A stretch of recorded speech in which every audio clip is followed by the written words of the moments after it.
Bonjour et bienvenue dans ce nouvel épisode dans lequel je vais te parler de ce que je vis en ce moment, c'est-à-dire une cure de rééducation respiratoire au bord de la mer. Car, le savais-tu, tu as le droit d'avoir des cures de rééducation si tu présentes certains problèmes, notamment respiratoires, comme cela m'arrive après ma lobectomie pulmonaire. Alors je te dis à bientôt après le jingle. Bonjour, tu viens de découvrir que tu as un cancer du sein et aimerais en savoir plus sur ce qui t'attend. Tu es en plein parcours et aimerais avoir des réponses à tes questions. Tu aides quelqu'un et ne comprends pas vraiment ce que la personne que tu accompagnes vit réellement. Ce podcast te donnera toutes les réponses que tu attends. Tu y trouveras, outre mon témoignage, des interviews d'intervenants divers, de paramédicaux, de thérapeutes de médecine complémentaire. Je t'y transmettrai également des conseils et des outils pratiques, souvent issus de mon expérience ou de celle d'autres malades, afin de mieux vivre et comprendre ce qui t'arrive. Je m'appelle Françoise Boutet et en 2022, j'ai vécu et vaincu 3 cancers, du sein et du poumon. Je te transmets ici tout ce que j'aurais aimé savoir, tout ce que j'ai pu glaner et tous les outils qui m'ont aidé à vivre le mieux possible cette période. Alors, si autour de toi tu connais quelqu'un atteint de cette maladie, n'hésite pas à lui parler de mon podcast ou à lui transmettre directement le lien de celui-ci.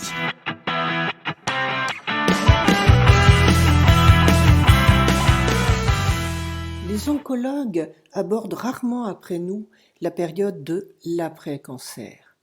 Mais il faut savoir que, heureusement, pratiquement à chaque effet secondaire que l'on subit, il existe une réponse adaptée et des solutions que l'on peut mettre en œuvre.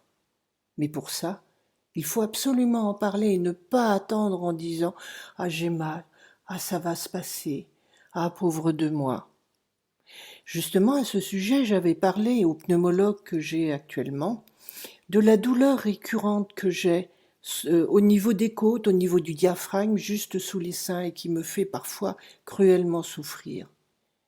De même, je m'essouffle, beaucoup, rapidement.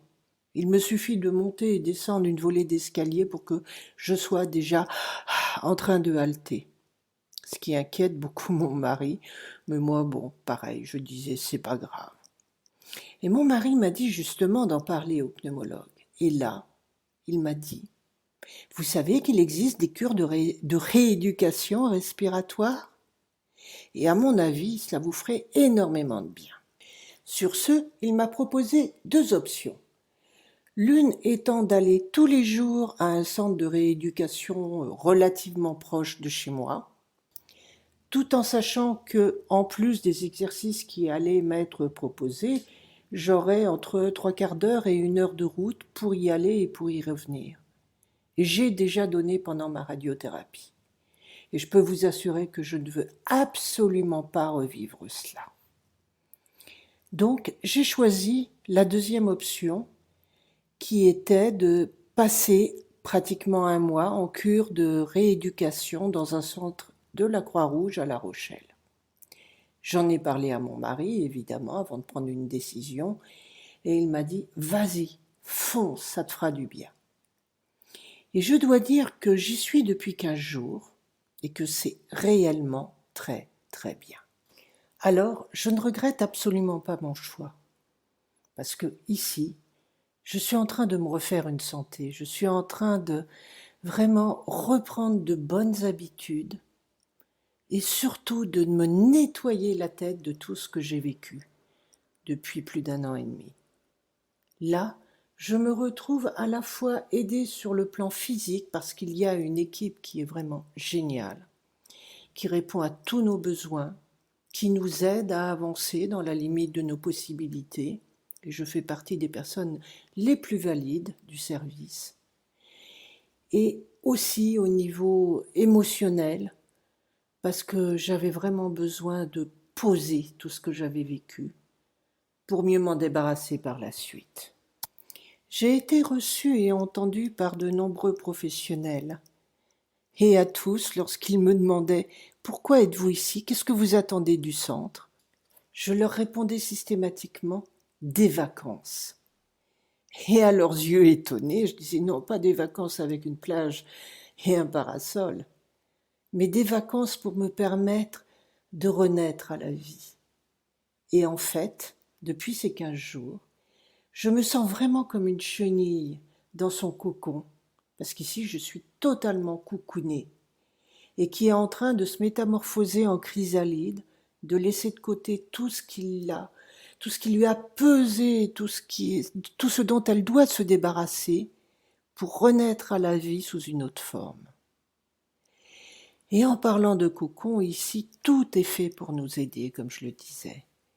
J'ai été reçue par un médecin qui me suit et surtout qui m'a écoutée et entendue, ce qui n'est pas toujours le cas malheureusement, par un kinésithérapeute, par des infirmières, par également un diététicien.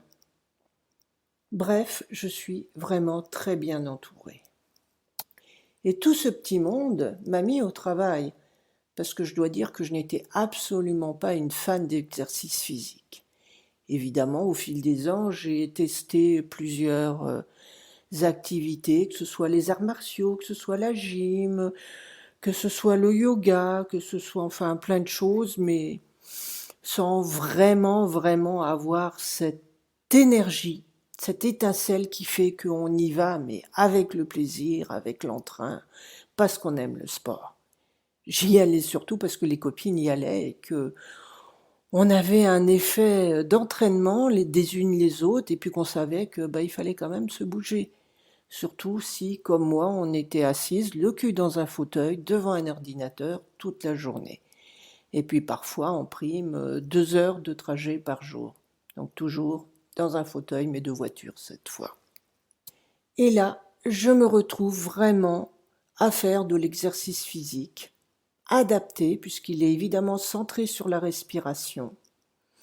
Donc avec des exercices de mobilisation, en bref, ce qu'on devrait faire tous les matins pour nous échauffer, qui que nous soyons, des exercices pour apprendre à respirer avec le ventre, avec le haut, comment se détendre, comment mieux récupérer, et puis après, de la marche. Parce que comme je fais partie du groupe le plus valide, j'ai droit à 1 heure de marche, soit environ 4 kilomètres par jour. Et quand on sait qu'en partant, j'avais bien du mal à faire 2 kilomètres et que souvent j'appelais mon mari à l'aide pour me ramener tellement j'étais épuisée, je n'en reviens pas de ce que je fais maintenant. Je suis même montée jusqu'à 6 kilomètres, vous vous rendez compte? Évidemment, c'est très plat. Mais revenu chez moi le week-end dernier, j'ai quand même fait mes 4 kilomètres avec des côtes assez costaudes. Et puis en plus, bien, on nous prépare au retour chez nous, aux exercices qu'on devrait faire pour nous aider, pour rester toujours mobile, pour calmer nos douleurs articulaires, pour calmer nos douleurs respiratoires, pour éviter de mal vieillir, pour garder une masse musculaire, enfin. On nous apprend à faire de l'exercice physique, comme je le disais. Alors c'est sûr, je vous parle de cette cure de rééducation respiratoire. Mais savez-vous qu'il existe de nombreuses cures qui pourraient vous aider, quelle que soit votre pathologie? Évidemment, tout le monde ou presque connaît les cures post-cancer auxquelles vous avez droit, qui sont prescrites par votre médecin, l'hébergement restant à votre charge, mais avec peut-être des aides par la Ligue contre le cancer, votre mutuelle ou d'autres organismes. Et ensuite, il existe d'autres cures, que ce soit des cures thermales, que ce soit des cures de rééducation. Donc comme je le disais au début, surtout si vous avez mal, si vous avez des gênes importantes qui vous embêtent dans la vie de tous les jours, eh bien parlez-en à votre oncologue, parlez-en à votre médecin et demandez-lui surtout ce qu'il est possible de faire. S'il existe des cures, que ce soit thermales, que ce soit de rééducation, que ce soit d'autres choses près de chez vous ou un peu plus loin, qui vous permettent de gommer tous ces problèmes, parce que vous avez droit à une vie normale, ou tout au moins plus normale. Et je vous donne un conseil, surtout si on vous propose une cure avec des nuits, allez-y. Ne vous culpabilisez pas en disant je laisse mon mari, mes enfants. Pensez à vous, à votre santé. Parce que si vous n'y pensez pas, qui y pensera à votre place? Votre priorité en cette période d'après-cancer, c'est de vous remettre en forme. Et cela bénéficiera également à vos proches puisque vous serez en meilleure santé, en meilleur état, moins fatigué. Alors pour une fois, soyez égoïste et allez-y, vous ne le regretterez pas. Et si vous voulez savoir comment se passe ma cure, vous pouvez venir pendant tout le mois de septembre sur mon profil Facebook, Françoise Boutet. Et vous me reconnaîtrez parce que j'ai mes écouteurs sur les oreilles. Et tout ça parce que je poste quasi quotidiennement ce que je fais, comment je vis cette cure, mes péripéties, mes défis, mes fatigues, mes coups de blues, mes coups de mou, mes victoires aussi, et puis les belles rencontres que je fais dans ce centre. Voilà, j'espère que ce post vous aura aidé à mieux comprendre comment se passe une cure de rééducation et vous aura peut-être apporté une lueur d'espoir si jamais vous souffrez d'une pathologie quelconque, d'une douleur, d'une gêne dans votre parcours après cancer. Sur ce, je vous dis, prenez bien soin de vous et je vous donne rendez-vous pour le prochain épisode dans lequel je parlerai des paresthésies, justement ces gênes nerveuses que beaucoup d'entre nous ressentent et dont nous souffrons parfois de manière très cruelle. À bientôt!